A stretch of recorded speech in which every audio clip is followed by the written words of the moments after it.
You know, if you still use a BlackBerry device as your cell phone, get ready to say goodbye. Tomorrow, BlackBerry will stop service for all of its classic devices. You could say it was the iPhone of the 2000s. Back then, you did not have a phone, you had a BlackBerry. The US president had a BlackBerry. Top CEOs had a BlackBerry. It was literally everywhere.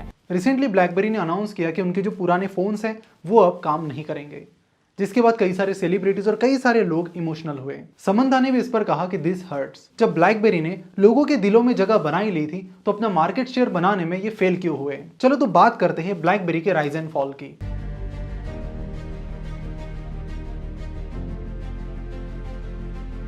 नमस्कार, मैं प्रसाद आपका आज के इस video में स्वागत करता हूँ। आज के इस वीडियो के प्रायोजक हैं नावी म्यूचुअल फंड, जिनके बारे में वीडियो में आगे बात करेंगे। BlackBerry को 1999 में RIM that is research in motion ने डिजाइन और डेवलप किया था, जो कि एक कैनेडियन कंपनी है। 2000s में BlackBerry एक बहुत ही प्रीमियम और स्टैंडर्ड ब्रांड था, इसलिए कई सारे सेलिब्रिटीज, टॉप एग्जीक्यूटिव्स इसे यूज करते थे क्योंकि इसके फीचर्स कुछ इसी तरह के थे। प्राइवेसी, सिक्योरिटी और प्रीमियम लुक, इसकी वजह से ये फोन काफी ज्यादा डिमांड में था। इनफैक्ट 2009-10 तक इसके 8.5 करोड़ फोन सेल हो चुके थे। आप जानकर हैरान रह जाएंगे कि 2009 में इस कंपनी के पास यूएस में 50% मार्केट शेयर था और पूरी दुनिया में 20%। लेकिन अगले कुछ सालों में जो हुआ वो बड़ा शॉकिंग था। साल 2011 से कंपनी का डाउनफॉल शुरू हुआ। जिस कंपनी के पास 2009 में 20% मार्केट शेयर था, उसका ये मार्केट शेयर 2012 तक 5% से भी कम हुआ।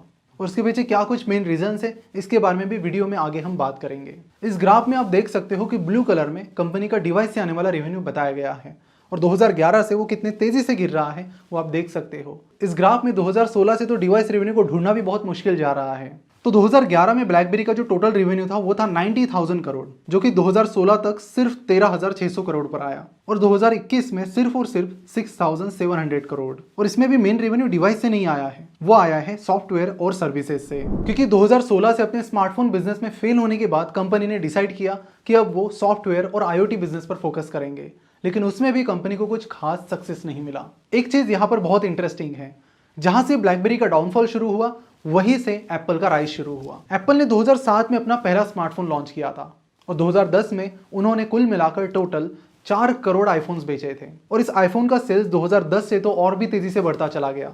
2015 में कंपनी ने 23 करोड़ आईफोन बेचे थे और ये नंबर अभी भी लगातार तेजी से बढ़ता जा रहा है। एक टाइम ऐसा था कि BlackBerry एप्पल से बड़ी कंपनी थी और तब एप्पल एक इमर्जिंग कंपनी थी, लेकिन इनोवेशन की मदद से एप्पल ने अपनी ग्रोथ इतनी तेजी से जारी रखी कि आज वो एक $3 ट्रिलियन की कंपनी है, जहां पर इन्वेस्टर्स ने बहुत ज्यादा प्रॉफिट कमाया है।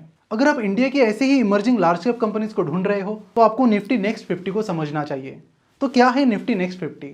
इंडिया में 2 इंडेक्स पॉपुलर है, निफ्टी 50 और सेंसेक्स, और इन दोनों में भी mainly large cap companies involve हैं और आपको हिस्टोरिकली सालाना 13 to 14% के रिटर्न्स मिले हैं। अगर रिस्क की बात करें तो निफ्टी नेक्स्ट 50 में स्मॉल कैप और मिड कैप के कंपैरेटिवली रिस्क कम होती है। निफ्टी नेक्स्ट 50 में निफ्टी 50 के बाद की 50 सबसे बड़ी कंपनीज है, जो कि इमर्जिंग लार्ज कैप कंपनीज है। अगर रिटर्न्स की बात करें तो हिस्टोरिकली निफ्टी नेक्स्ट 50 ने निफ्टी 50 को पिछले 10 में से 7 साल में बीट किया है। यहाँ पर आपको 50 कंपनीज का काफी अच्छा डाइवर्सिफिकेशन मिलता है, साथ ही बहुत अच्छा बैलेंस सेक्टर एलोकेशन भी। अपकमिंग राइजिंग सेक्टर्स के कई सारे स्टॉक्स निफ्टी नेक्स्ट 50 में इन्वॉल्व है, जैसे कि HDFC asset management company, SBI cards etcetera.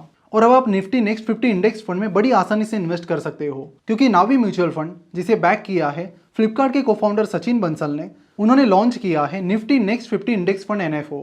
यहाँ पर डायरेक्ट प्लान के लिए टोटल एक्सपेंस रेशियो सिर्फ 0.12% है, तो जरूर आप इस पर अपना पूरा रिसर्च कीजिए। लिंक नीचे डिस्क्रिप्शन में दी गई है। आप इस इंडेक्स फंड में इन्वेस्ट कर सकते हो Upstox, Zerodha, grow in platforms के जरिए। ये NFO 14 जनवरी को बंद हो रहा है, तो नावी का निफ्टी नेक्स्ट 50 NFO जरूर चेकआउट कीजिए। Mutual fund investments are subject to market risks. Read all scheme-related documents carefully.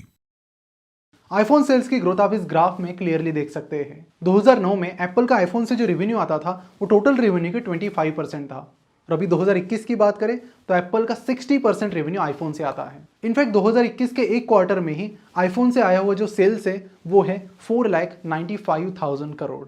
BlackBerry के फेल होने के पीछे 3 मेन रीजंस हैं। पहला है ऑपरेटिंग सिस्टम, जिसका कंपनी के फेलियर के पीछे बहुत बड़ा रोल है। BlackBerry का कहना था कि हम अपना ही ऑपरेटिंग सिस्टम फॉलो करेंगे और उन्होंने वैसा ही किया, लेकिन यहाँ पर उनके ऑपरेटिंग सिस्टम में बहुत सारी टेक्नोलॉजीज और फीचर्स मिसिंग थे। इनफैक्ट डेवलपर्स को यहाँ पर पूरी फ्रीडम नहीं थी ऐप को बिल्ड करने की, साथ ही उसे कस्टमाइज करने की, जो कि एंड्रॉइड और iOS इजीली प्रोवाइड कर रहे थे।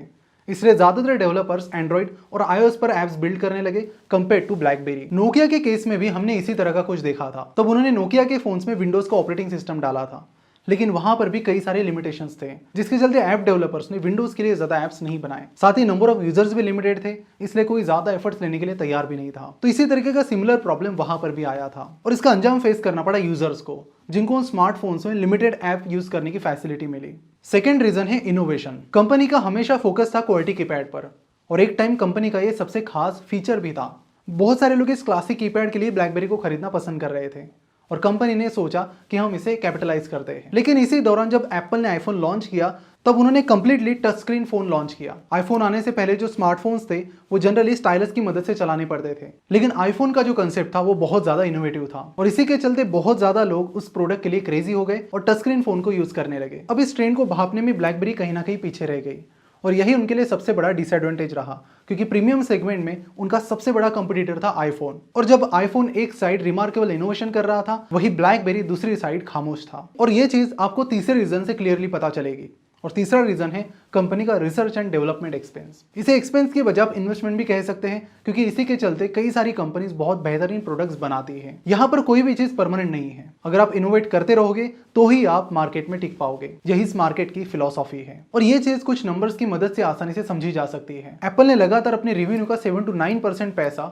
R&D में इन्वेस्ट किया है, ताकि वो और बेहतरीन प्रोडक्ट निकाल सके और बेहतरीन चीजें इनोवेट कर सके। वही अगर हम ब्लैकबेरी की बात करते हो तो अपने पीक टाइम पर ब्लैकबेरी का जो R&D एक्सपेंस था वो 2.5 से 3% के करीब था, क्योंकि उन्हें लगा कि हमने कोड क्रैक कर लिया है, अब ज्यादा कुछ नया ट्राई करने की जरूरत नहीं है। और जब वो तेजी से मार्केट शेयर खोने लगे तब उन्होंने अचानक R&D में इन्वेस्टमेंट बहुत ज्यादा बढ़ाई और बढ़ाकर 2015-16 तक 20% तक कर दी।